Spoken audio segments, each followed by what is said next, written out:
안녕하세요. 사인사색을 맡은 박봉수 목사입니다. 지난 시간에 제가 좀 걱정스러운 얘기를 많이 드렸잖아요. 네. 오늘도 또 그런 얘기 하려고 그래요. 슬픈 얘기, 안타까운 얘기를 좀 하려고 합니다. 보통 우리가 세대라는 말을 하죠. 세대라는 말을 하는데 할아버지 세대가 있고 아버지 세대가 있고 자녀 세대가 있고 이게 뭐 사회학적인 전문 용어긴 하지만 익숙하게 우리가 그렇게 보통 3세대가 있다 그러잖아요. 네. 교회에도 3세대가 있죠. 과거 세대가 있고 현재 세대가 있고 미래 세대가 있죠. 미래 세대를 보통 우리는 다음 세대라 그렇게 부릅니다. 그런데 교회 안에 다음 세대여야 할 사람이 다른 세대가 되고 있다. 이게 문제의 심각한 내용이에요. 다른 세대가 되고 있다는 것입니다. 이게 도대체 무슨 얘기인가? 그 얘기를 좀 나눠보려고 합니다. 먼저 지난 2016년 말 우리나라 통계청이 2015년 인구주택 총조사 종교 인구 표본 집계라는 걸 발표했어요. 그러니까 종교 상황, 어느 종교에 사람이 얼마나 많은가, 또 어느 지역에 어느 나이에 어떤 종교를 믿는 사람이 많은가, 이걸 자세히 조사해가지고 그걸 발표했습니다. 우리 기독교가 이 발표 내용을 보고 깜짝 놀랐어요. 왜 놀랐을까요? 생각했던 것보다 너무 결과가 좋게 나온 거예요. 그동안 우리 기독교는 지난 10년 동안 계속해서 교세가 줄었기 때문에 800여만 되는 교세가 이게 또 700만 대로 주저앉는 건가 600만 대로 주저앉는 건가 굉장히 걱정을 했어요.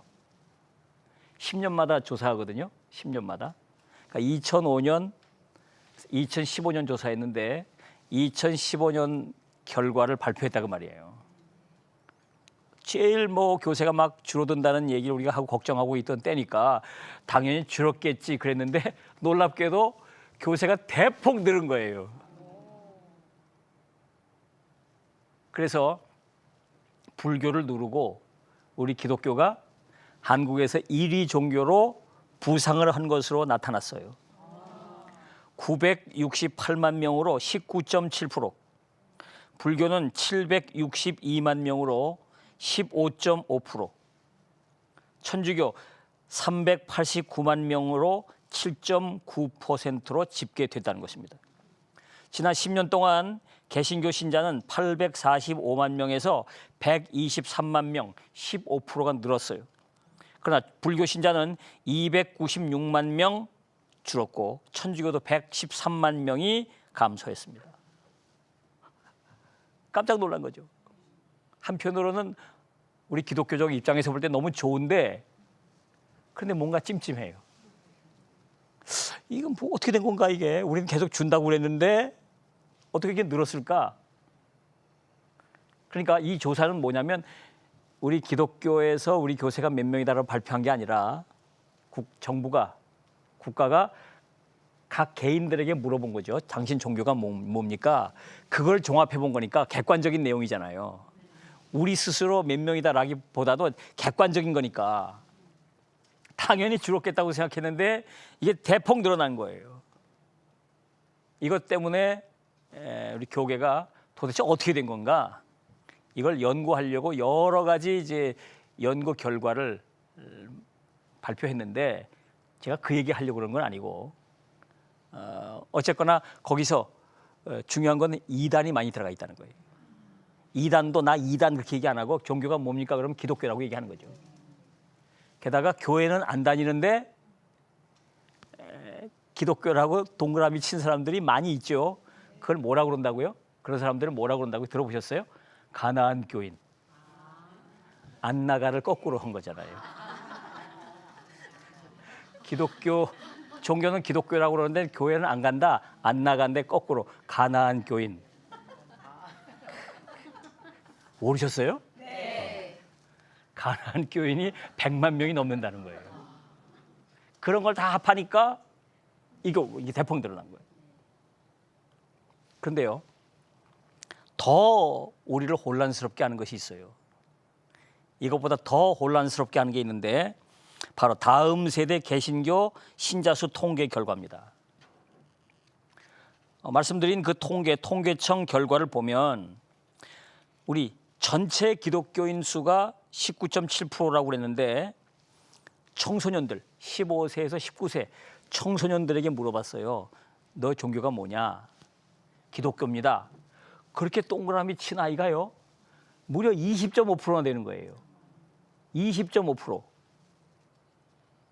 놀라운 수죠.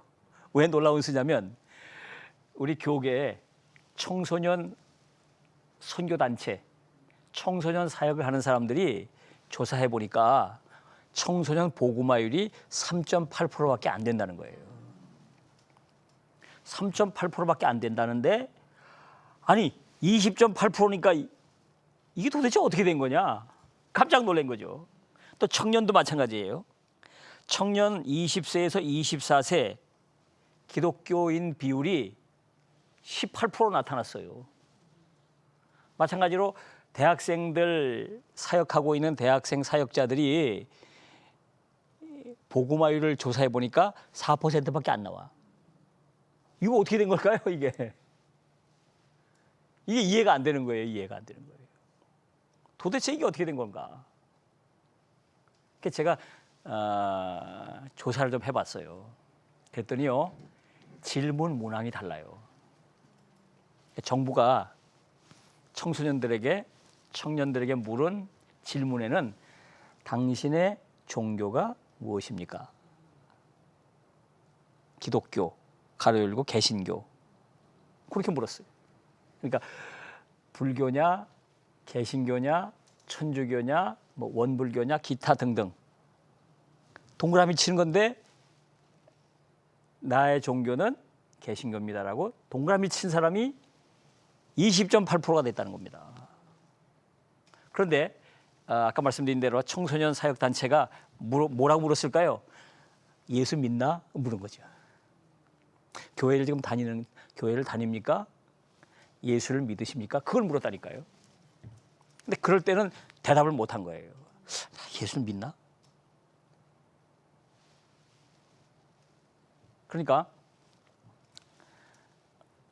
부모님이 교회 잘 다니시고 할아버지 때서부터 할머니 때서도 교회를 잘 다니시고 나도 옛날에 주일학교 잘 다녔고 그러니까 종교가 무엇입니까? 그런데 당연히 기독교지. 왜? 우리 부모님 다 교회 다니니까 동그라미. 그런데 너 예수 믿냐? 물으니까 대답을 못한 거예요. 대답을. 너 예수 믿냐? 너 지금 교회 다니냐? 교회 안 다니거든. 부모님은 다 교회 잘 다니는데 난 교회를 안 다니고 있고 나는 정말 예수 믿는다고 말할 수 없고 그러니까 주춤. 그래서 동그라미 못 친 거예요. 그 차이가 이렇게 나는 거예요. 그 차이가. 이해가 되시죠? 네. 그런 아이가 있겠습니까? 없겠습니까? 많아요, 많아. 그게 지금 말씀드린 대로 그 차이가 엄청난 차이가 나는 거예요. 청소년 경우는 16.7%나 돼요. 그 수가 청년들은 14, 5%가 됩니다. 무슨 말일까요? 이 아이들은 교회를 잘 다니던 아이들이에요. 영유아 유치, 아동부까지 잘 다니던 아이들이에요. 근데 지금 교회 안 다녀요. 지금 예수 믿는다고 말할 수 없어요. 잘 다니는 믿음이 좋은 집안에서 자란 아이들, 교회 열심히 잘 다니던 아이들인데 지금은 예수 안 믿고 지금은 교회를 안 다닌다 이 말입니다. 이런 아이들이 대폭 늘어나는 거예요. 대폭 늘어난 거예요. 얼마나 심각한 문제입니까? 성경을 보면요, 이와 똑같았던 시대가 있었어요. 바로 사사기 초기 시대입니다. 사사기 2장 10절을 보면 이렇게 기록하고 있습니다. 그 세대의 사람도 다 그 조상들에게로 돌아갔고 그 후에 일어난 다른 세대는 여호와를 알지 못하며 여호와께서 이스라엘을 위하여 행하신 일도 알지 못하였더라 그랬습니다. 여러분 아시는 대로 여호수아가 모세의 뒤를 이어서 이스라엘 백성을 이끌고 가나안 땅에 들어가죠. 요단강을 건너서 가나안 땅에 들어가서 정복 전쟁을 하는 겁니다. 하나님께서 가나안 땅을 약속의 땅으로 주셨고 가나안 땅으로 들어가게 하셨지만 그 땅에는 지난 430년 동안 원주민 가나안 족속 7족속이 430년 동안 살고 있던 땅이에요. 하나님이 들어가셨다고 딱 해서 들어갔는데 곳곳에서 어서 오십시오 프랜카드 붙이고 환영합니다 그랬을까요? 왜? 들어오면 자기들이 쫓겨나고 자기들이 죽어야 되니까 죽기 살기로 싸우는 거예요. 정복 전쟁이 일어나는 겁니다.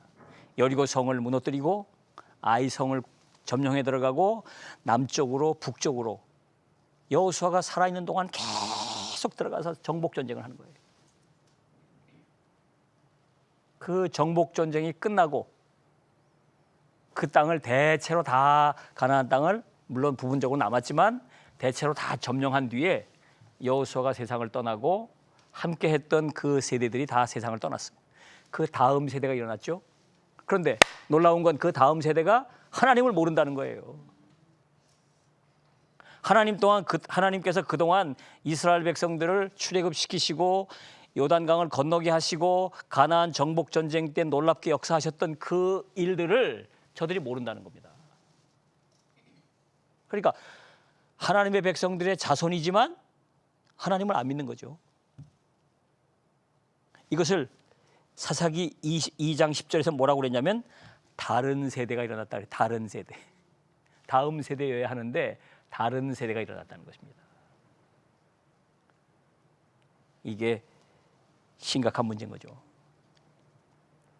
다음 세대가 일어나야 되는데 다음 세대가 일어났다는 거예요.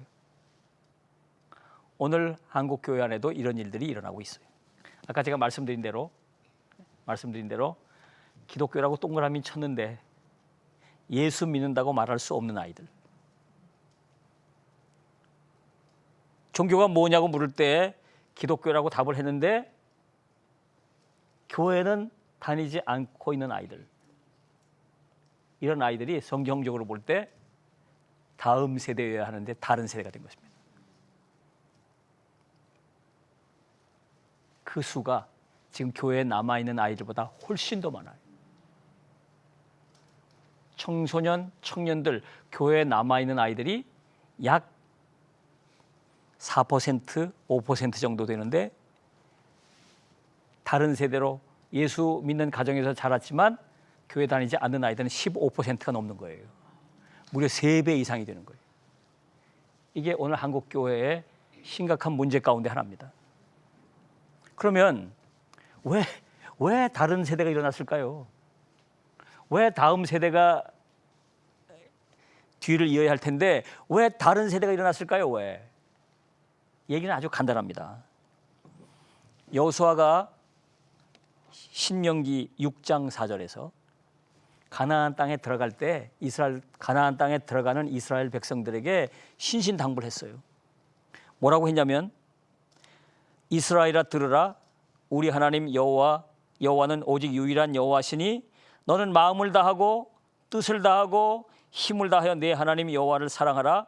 오늘 내가 네게 명하는 이 말씀을 너는 마음에 새기고 내 자녀에게 부지런히 가르치며 집에 앉았을 때이든지 길을 갈 때이든지 누워있을 때이든지 일어날 때이든지 이 말씀을 강론할 것이며 너는 또 그것을 내 손목에 매어 내 기호를 삼으며 내 미간에 붙여 표로 삼고 또 내 집 문설주와 바깥문에 기록할지라 그랬어요. 한마디로 말하면 내 자녀들에게 하나님의 말씀을 부지런히 가르치라는 거죠. 그런데 그렇게 못했어요.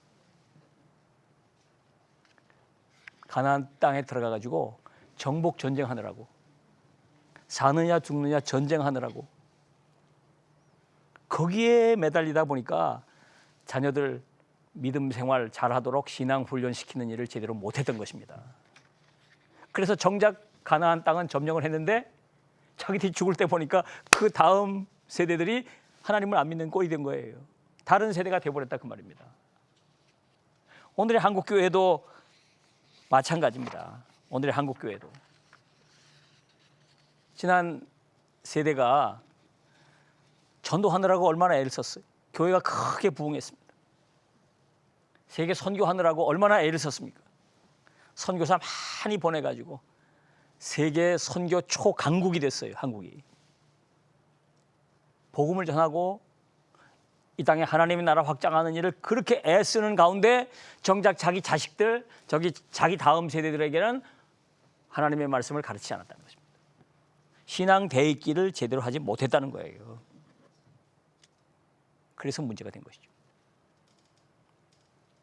안타까운 것은 영국 교회 상황하고 너무 비슷해졌어요. 영국 교회를 제가 연구해 보니까요. 영국 교회는 1780년 주일학교가 영국에서 처음 시작했어요. 주일학교가 영국에서 크게 부흥을 해가지고 그 열매로 영국 교회가 부흥했어요. 19세기에 선교의 위대한 세기를 열었어요. 그래서 전 세계 곳곳에 선교사를 파송하고 위대한 기독교 선교의 세계를 열었던 게 영국이에요. 그런데 이제 20세기에 넘어오면서 계몽주의가 밀려들 때 교회가 그걸 제대로 대치 못했어요. 제1차, 2차 세계대전 이후에 방황하던 시기에 다음 세대에게 하나님의 말씀을 가르치는 것을 실패했어요. 1960년대 이후에 주일학교가 급속하게 격감을 하고 70년대, 80년대 넘어오면서 교회마다 교회 학교가 다 문을 닫고 아이들이 다 세상으로 흩어져 버리고 말았어요. 오늘 영국인들 가운데 매주 주일 출석하는 사람들은 2%밖에 남지 않았습니다. 영국이 오히려 한국 교회에게 선교사를 좀 보내달라고 얘기할 정도가 됐단 말입니다. 그 시작은 어디 있을까요? 다음 세대에게 복음을 가르치지 못했기 때문이에요. 저는요, 오늘 한국 교회가 이대로 다음 세대가 다른 세대로 되는 걸 방치하면 한국 교회가 30년, 40년 뒤에 선교사를 보내달라고 할 때가 오지 말라는 법이 없다는 것입니다. 아주 걱정스러운 거예요. 걱정스러워요. 그럼 우리는 어떻게 해야 될까요? 지상 명령에 대한 새로운 이해를 해야 됩니다. 성경을 보면 지상 명령이라고 말할 수 있는 게 두 가지가 있어요. 하나는 조금 아까 말씀드린 것처럼 신명기 6장 4절 이 쉐마 부분에 나오는 내 자녀에게 부지런히 가르치라고 하신 그 말씀을 보면 복음을 수직적으로 전수하라는 것입니다. 복음을 네 자손들에게 수직적으로 복음을 전수하라. 그리고 예수님께서 마태복음 28장 18절 이하에 말씀하신 것처럼 너는 가서 모든 민족으로 제자를 삼아 말씀하시죠. 이게 뭘까요? 수평적인 복음 전파의 명령이에요. 그러니까 성경은 우리에게 두 가지 지상 명령을 주고 계신 것입니다. 하나는 수직적으로 다음 세대에게 복음을 전하라고 하는 수직적인 복음 전수의 명령이고, 또 하나는 땅끝까지 복음을 전하라고 하는 수평적 복음 전파의 명령이에요. 이 두 가지 명령이 양쪽 날개처럼 함께 작동을 해야 멀리 훨훨 날아갈 수가 있죠. 그런데 우리가 지금 한쪽 날개가 꺾여 있는 거예요. 복음 전파, 수평적인 복음 전파하는 일은 열심히 했는데 이쪽 날갯짓을 제대로 못했어요. 그래서 한국 교회가 지금 제대로 쭉 올바른 길로 날아가지 못하고 지금 주춤주춤 거리고 있다 그 말입니다. 그래서 우리는 빨리 다음 세대, 복음을 다음 세대에게 우리 자녀손들에게 전하는 이 일에 역량을 배가시켜야 합니다. 균형을 맞춰야 돼요. 복음을 전파해야 하는 일과 복음을 우리 다음 세대에게 전수하는 일이 균형이 맞춰지도록, 지금은 일방적으로 이쪽만 하고 있는 셈입니다. 이걸 어떻게 균형을 잡게 할 것인가. 여러분 비행기가 날아가는 거 보시잖아요. 한쪽 날개 가지고 날아갈 수 있을까요? 새들이 한쪽 날개로 날아갈 수 있습니까? 천만의 말씀이죠. 비유를 하자면 그렇다는 거예요. 지금 한국교회의 위기는 거기 있는 겁니다. 한쪽 날개가 꺾여 있다 이거예요. 한쪽 날개가 병들어 있다 이 말이에요. 이걸 어떻게 회복할 거냐. 그래서 우리는 신앙교육, 우리 다음 세대에게 신앙을 교육하는 일, 다른 세대로 빠져들지 않도록 다음 세대가 신앙의 다음 세대로 잘 자리 잡도록 어떻게 잘 훈련시킬 것인가. 이것이 중요하다는 것입니다.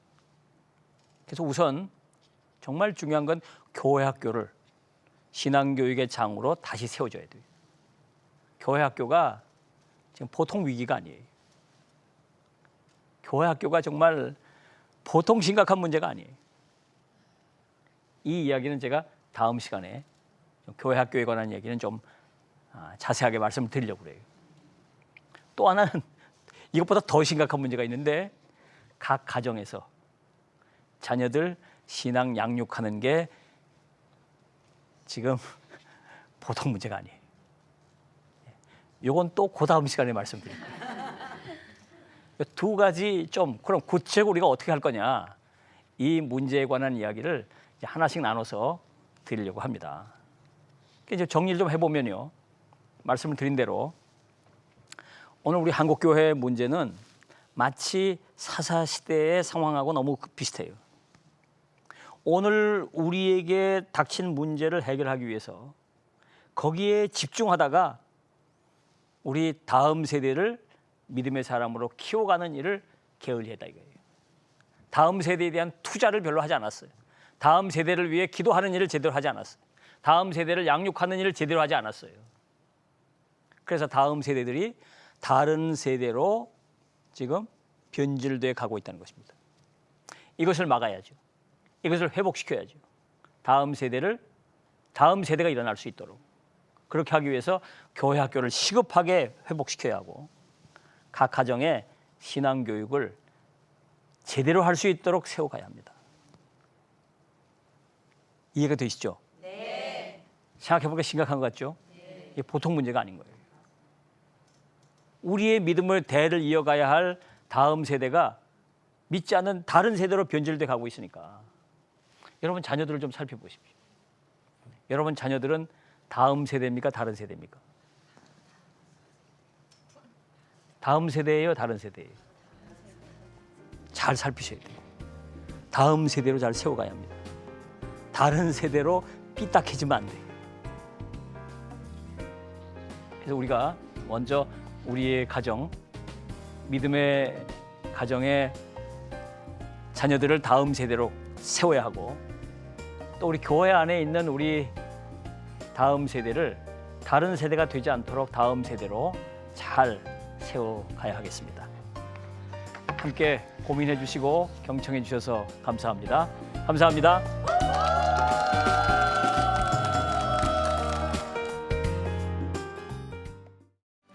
이 프로그램은 CTS 방송가족의 사랑과 후원으로 제작되었습니다. 후원 전화 02-6333-1003번, ARS 060-800-1111번으로 전화 주세요.